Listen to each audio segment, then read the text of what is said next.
Hello, hello, fearless listeners. Are you ready for another episode of Let Fear Bounce? It's the podcast that's all about conquering challenges and facing our fears. I'm your host, Kim Langling, and each week we'll dive into inspiring stories, expert insights, and practical tips to help you turn your fear into your greatest ally. So sit back, relax, grab that cup of coffee, and let's discover how to make fear our bouncing board towards a life filled with endless possibilities right here on Let Fear Bounce. Hello, everybody. Welcome to another episode of Let Fear Bounce. This is Kim Langling, your host, and I am so happy that you're deciding to join me and my special guest today, Stephen Shaner. He is the host of You Are Awesome podcast. Now, I was blessed to be his guest, and he is an awesome host, and it's really wonderful to have him as my guest today on Let Fear Bounce. Now, he's been studying the concept of attitude for more than 35 years. Specifically, his interest is focused on how attitude affects people and the people around them. He is also the author of 2 books, the first book being The Art of Being Awesome, and the second book, An Attitude of Service. Sorry, I couldn't see that in my notes. So he is a 2-time published author, and today we're going to talk about the first book he had published, The Art of Being Awesome, and why he started on this awesome journey to begin with. So Stephen, welcome to Let Fear Bounce. Thank you, Kim. It's wonderful to be here. Let's have some fun today. Absolutely. We're going to have some fun. So The Art of Being Awesome. Now, first off, I love the title. I think it's great. I was going to say awesome, but how often can I use that word and not sound redundant? But yeah, tell me about what was the spark? What spurred you to want to write and get published The Art of Being Awesome? It's something that I had wanted to do for many years. The cost, of course, was very prohibitive years ago, and trying to get in with a printing company and those types of things could be very challenging. When this whole concept of self-publishing became more readily available to people, I realized, this isn't such a hard thing to do after all. You can really self-publish a book fairly inexpensively. And with Amazon doing things they do, I don't have to buy inventory. It's you buy it on Amazon, they print it and they send it to you. So there's no inventory involved. There was very little cost involved by the first book. I spent $15 for the photo on the cover, and I spent $90 for a professional proofreader to go through it. And that was my total investment, of course, the time. And the second book, I paid for the picture, and that was pretty much it. So it really opened the doors for people that want to publish but have been afraid of the cost and the effort, and trying to get somebody that would want to publish it. So you can self-publish, and it's a great way to do things. As far as the attitude side, I've always been fascinated watching people. I've done it most of my life, just watching how they act in certain situations, the words that they use, how they treat people, how their attitude affects not only them, but people around them as well. And at work, just walking around the mall, whatever it is, I'm fascinated watching people. And I gained a real passion for this thing called attitude, and later discovered that I had a real knack for being able to offer people effective feedback in a non-threatening way. And that's how that title of the Attitude Chiropractor came to be, and offering pain-free attitude adjustment. So we've had some fun with that through the years too. Recently had a good friend of mine up in Northwest Minnesota sent me a text on LinkedIn, and it just simply said, "Oh, my aching attitude." and, but we've had so much fun. And I started using the word awesome a lot, especially dealing with other people. And it's become almost every week I get an email, a text, something where somebody saw the word awesome somewhere and they sent it to me. I thought of you, here you go. Just last week, an old boss of mine sent me a picture, and it was the inside of a classroom door, and painted on the inside of the door said, "Make today awesome." And he just said, this was in my grandkids' schoolroom. And so I get that stuff all the time. Awesome is just going to become associated with me. I'm often called Mr. Awesome. Well, and how awesome that is. I mean, that you've tossed that out there, and it's stuck with people. Yeah. And I'm often saying, I always use the term nugget of hope. I wrote a book called Nuggets of Hope. I pass out literally Mhm. real little nuggets with the word hope on them. And so what you're doing to me is that's another nugget of hope that you're tossing out there, and you're doing it in your own Yeah, amazing way, and people remembering it, they do. So, and when they see that and read it, it can't but only be a positive thing for that Yeah. person.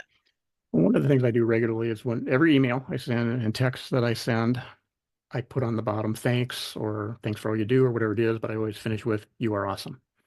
And I type that every single time. It's not part of my signature.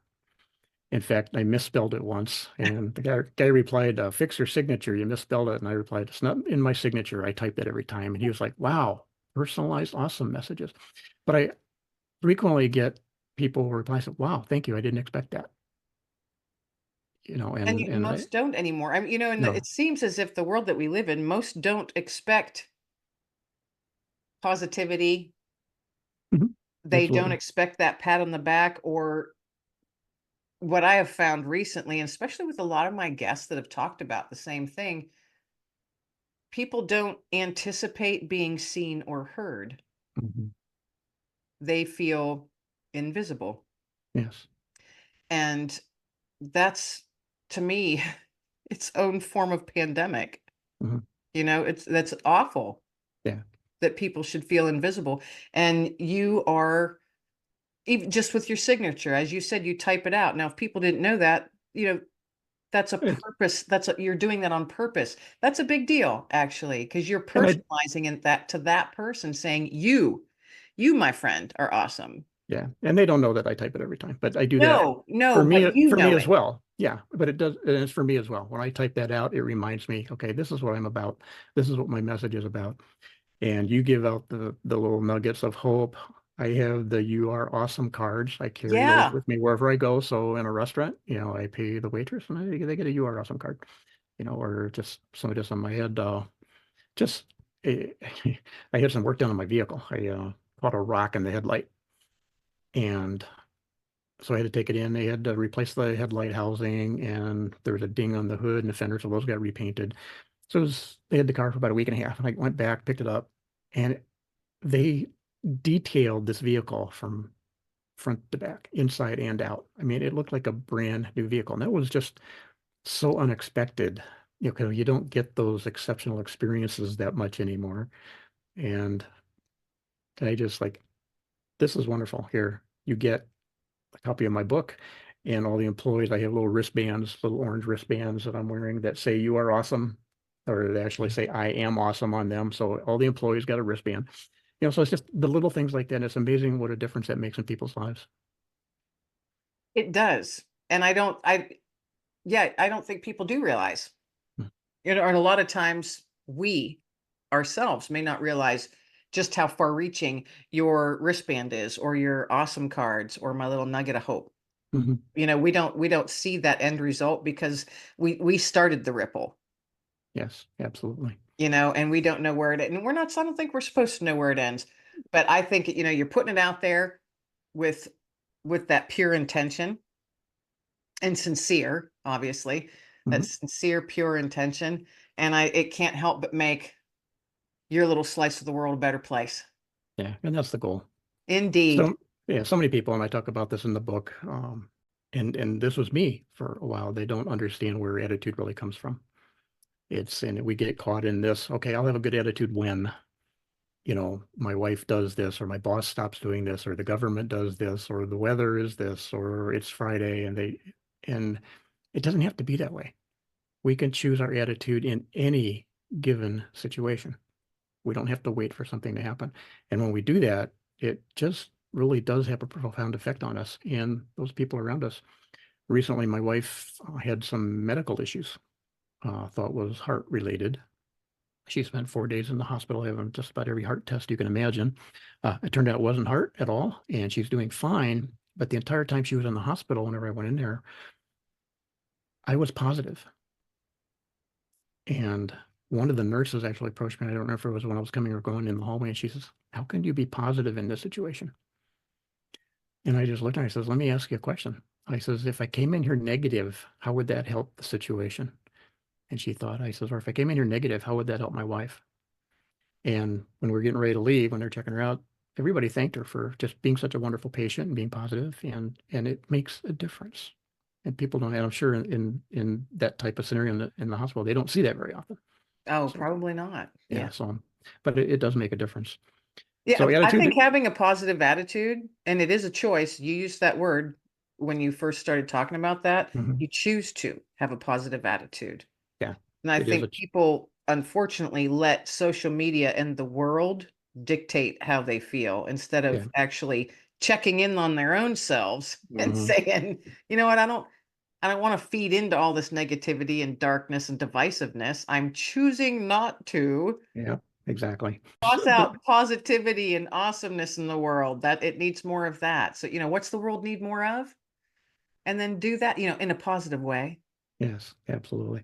And there's so many things that hit us constantly, but we can control a lot of that. We don't a lot of times.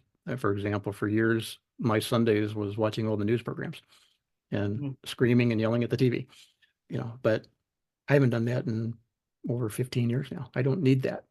And it makes a huge difference. I just get rid of that negativity. I can get the news from the sources that I want about the things that I'm interested in, and at a pace that is comfortable for me. So that makes a big difference. So when we find ourselves in a bad mood, take a look at, what words are you using? What are you reading right now? What are you watching? What are you listening to? You know, all those types of things. Who are you around? All those things make a difference, and we can control that.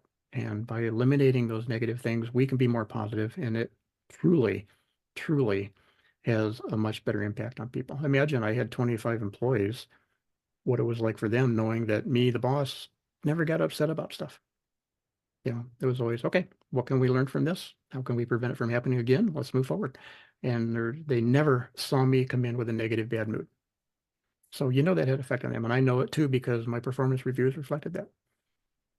Oh, Well, same way. yeah, it has to have a positive effect on all those that worked with you and under you. It had Yeah, to. yeah, And it does. everybody has had that one coworker or that one boss. Everybody in your life has had that one person. It Hmm. just makes the days difficult. And if you Hmm. haven't yet, my dear hearts, you will. Yeah, absolutely. It's And just the way it is. I But always tried to hire attitudes too. I figure, we can teach them the skills to do their job. We were all computer programmers, so if they got a degree in computer programming, I can teach them. But I just had worked with too many people that are so highly skilled, but they were just so negative all the time. And it's a drain. It really is a drain.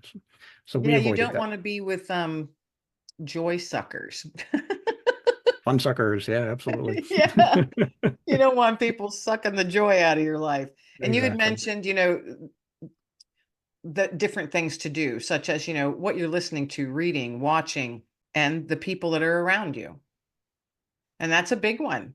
Yeah. And I think that's very hard for a lot of people to and I'm like I had to cull the herd, or I had to trim down my tribe, Yes. and there does come a point where you actually have to do that for Yeah. your own physical and mental well-being. Hmm. Absolutely. And that's a tough one. That's a tough one to do. Yeah. And it is. It's a very tough one to do. So let me ask you a question too, and this is very important. What are you grateful for? I'm grateful for each day. Okay. I wake up and get my coffee, get my dog, we go for a walk, and the first thing that I do when we step foot out in the field and we take our first, walk of the day, as I just say, thank you, God, for another day. Here I am because I'm here. What can I do? Or Yep. what can you show me? What can you show me today? Yeah. And gratitude is key. If we find ourselves in a negative mood, if we just take a step back, take a breath and say, okay, what am I grateful for right now? And I ask that question to people just like I asked you and when I'm speaking. And and even in your case, if you think about the things that you just listed, every one of those things that you're grateful for has a relationship associated with it, doesn't it? Hmm. Yeah. Yes. And if we focus on those relationships that are so important to us and focus on the gratitude that we have for those relationships, it'll be hard to be in a bad mood. It really will. So And there is never There is never not an instance where you cannot find something to be grateful for. Yeah, You're breathing today, exactly. Every day above ground is a great day. right? And a lot of people struggle to breathe, Yeah, exactly. and you're not. You're able to Yeah, breathe freely. Holy cow, be grateful for that. yeah. And then the questions we ask ourselves are very important. They had the team. We were about 160 miles removed from corporate headquarters, and they were a wonderful group of people. Just absolutely thrilled to work with this group. But we had a senior director down at corporate headquarters. Whenever we'd make a mistake, he would go and complain to my boss, and I would react. It's almost like, and it was just, and the question I always asked was, why does he go to my boss? Why doesn't he come to me? Why? And it was just, and guess who I would take it out on? My boss. Right. And this went on for years. And finally one day we had made a mistake and this guy complained to my boss, and my boss decided I'm not going to play middleman anymore. So he forwarded the email to me and just typed in Stephen question mark. And I reacted. Why? And same questions. And finally I calmed down and I said, okay, what's going on here? Why am I so upset? And I said, am I upset that the team made a mistake? No, they make mistakes, but they're exceptional at fixing those mistakes and making sure they don't happen again. Okay, so that wasn't the challenge. Was I upset that my boss knew? No, I'd already told him. He needed to know, right? So that wasn't it. And I just went around and I came back to that original question. Why does he keep going to my boss? And I changed it up just slightly. I said, why would he go to my boss? Oh, they've known each other for years. They have a relationship. They have trust. He may not even know he can come to me. Okay, guess what? I'm in control again. So by asking different questions, we get different answers. If we're always asking, why me? Rather than, hey, what can I learn from this? That makes a huge difference. So I replied to the email. Here's what happened. Here's what we've done to fix it. Here's what we're doing to prevent it from happening again. Oh, by the way, and things like this happen in the future, please reach out. And then I called and set up a one-on-one with this guy, and so that we could develop the relationship and the trust, and it got to the point where he came directly to me. So it was just, but for years it was like I was hung up on that negative question. Yeah, and So frustrated. Yeah. yeah, absolutely. Frustration, anger, all that stuff, those fun emotions. Right. And so, Yeah. but by asking different questions, we'll get different answers. And changing our vocabulary is huge. I was at Yes. a Toastmasters conference one night, it's Friday night, and dinner, we're sitting at the table, it was me, my wife, an old boss of mine, and we had actually joined Toastmasters together when I worked for him, then some other people. And I asked my old boss, I said, so are you going to be an area governor next year? And his sense of humor said, well, why would I want to do that? And I replied, well, you get to visit clubs, you get to give presentations, you get to train the officers, you get to run speech contests. It's the best job in the district. And a lady across the table who I just met, she says, well, one of my club members is an area governor. She hates it. I said, really? Why? She's, well, she has to go visit all the clubs and she has to do this and she has to do the speech contest. And it's like, what was the difference? I was using get to, she was using have to. Yeah. So if we change our get tos to have tos, we have a different experience. And Okay, that's very hard to do. it is. It's But it's not it's not an easy thing. It's a something you have to practice each day. it is. You have to build that anchor within yourself so that whenever you say that word, have to, it triggers automatically. And on that note, I had a wonderful opportunity to attend Tony Robbins' weekend seminar back in 1990. Back then it was called Unlimited Power Weekend. And it was 3 seminars. Friday night was a seminar called Fear into Power, the Firewalk Experience. Saturday was the Science of Success Conditioning. And then on Monday was had to do with health, living health. So the fear into power, the firewalk experience. I was like, okay, I'd read about this. Let's go see what this is about. Now, I'm a person who, if I go to the beach, I'm wearing shoes. Okay, I wear shoes. That's just me. I'm not a barefoot kind of person. And so when Nancy bought me some slip-on shoes, something that was kind of easy to get on and off. But by the time I walked the miles to the event, and then I forgot my ticket at the car, and I walked back, got the ticket and walked back in, I had blisters on my heels that were just terrible. And I then signed a waiver, full page, people have died walking on hot coals, and all this stuff. So we Yeah. went through the seminar, and in the middle of the seminar, Tony said something that changed my life completely, and that was this. You need to adopt an attitude, that keyed me in, that if you can't, then you must. Because if you must, you will. If you must do something, you will do it. So if you must pay your taxes on April 15th, you will do it. And when he said that, I decided, okay, I'm walking. Okay, that was what made my mind up. I'm going to walk on the coals. Now, these coals are 1,800 to 2,000 degrees.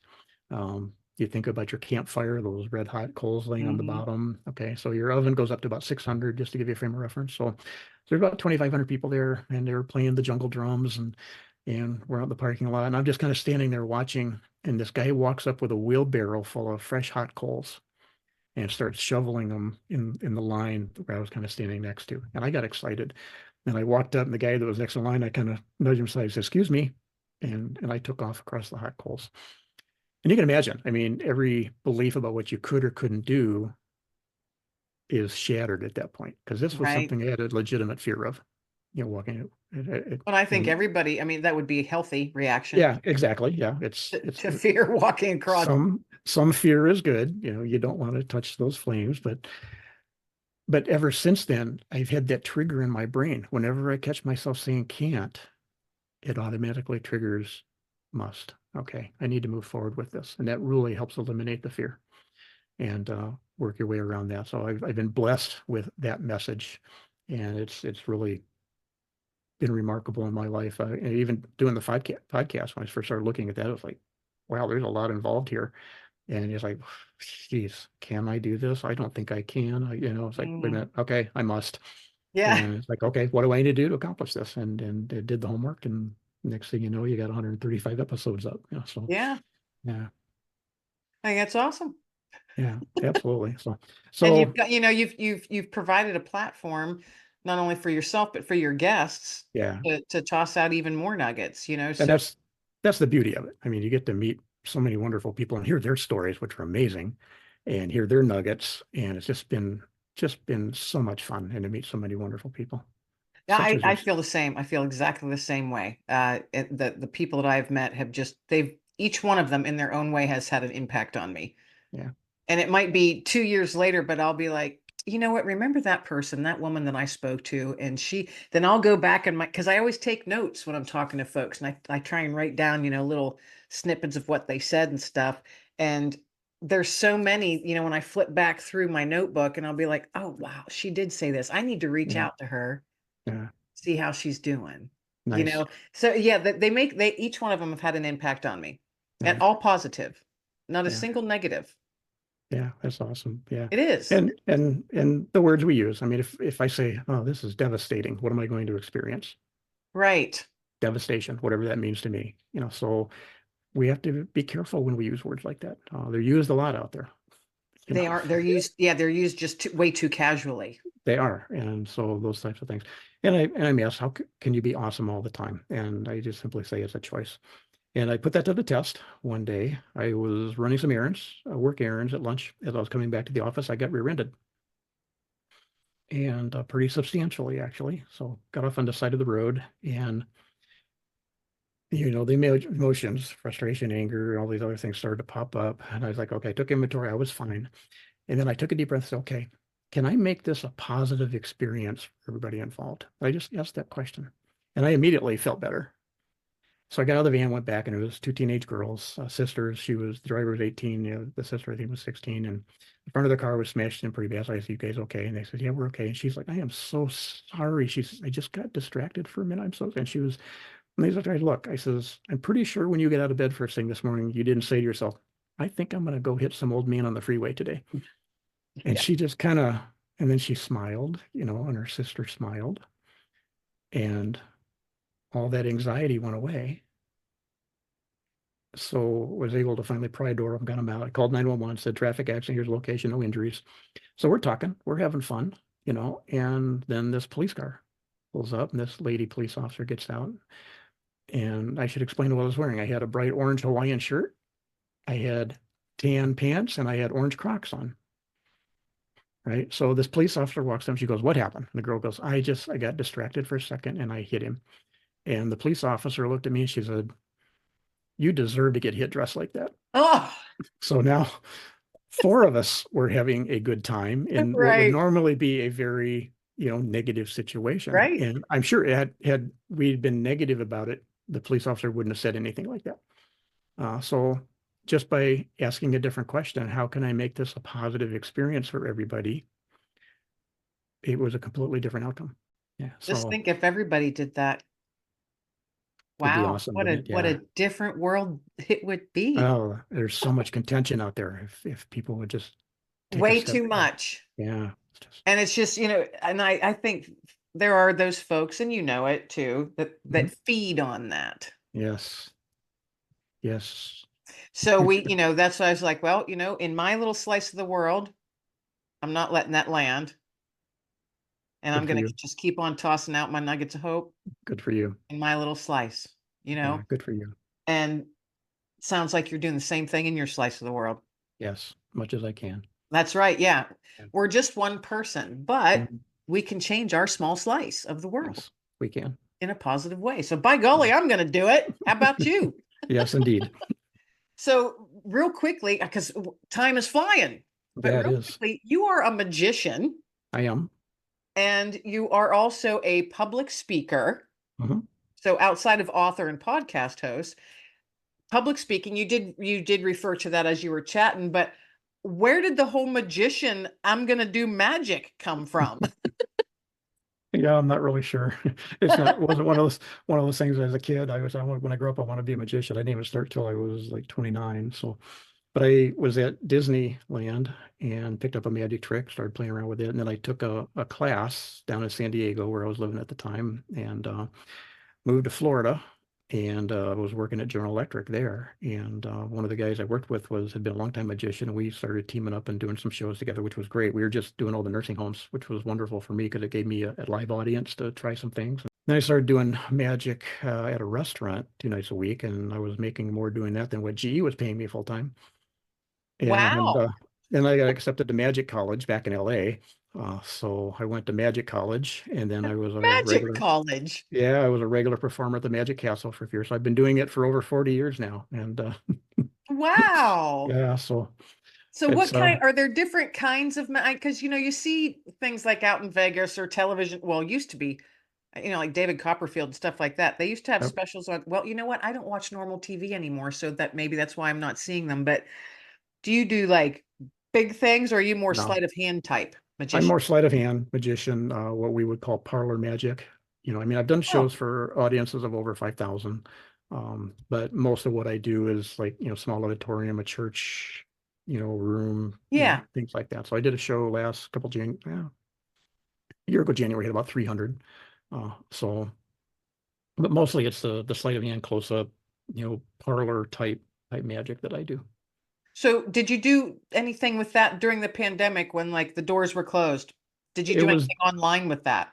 no, it's kind of hard to be on Zoom and go here pick a card. Magic is Well, very yeah, I was wondering if yeah. there was a way that you could do that and it would, There are a few things, and I every now and then would do that, but there was still a couple of opportunities, church youth groups, and had a family reunion close by here that I did. So there was a few opportunities, but they're definitely picking up now. So there's a lot more going on from the public speaking standpoint and from the magic standpoint. So, how fun. yeah, I mean, it's just those three, put it all together, four yeah. things. What you're public speaker, magician, author, and podcast host. Well, it makes sense though if you think about it because it all has to do with bringing something positive to people. Yeah, absolutely. Everything that you're doing. And it's fun. Yeah, we were in a little bakery not long ago, and there's a lady in there with her little girl, and her little girl was just going nuts. I mean, she was just looking at all this stuff, and she's like, "Oh, that," and her mom's like, "Calm down, calm down."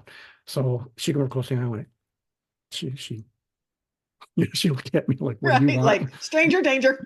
Yeah.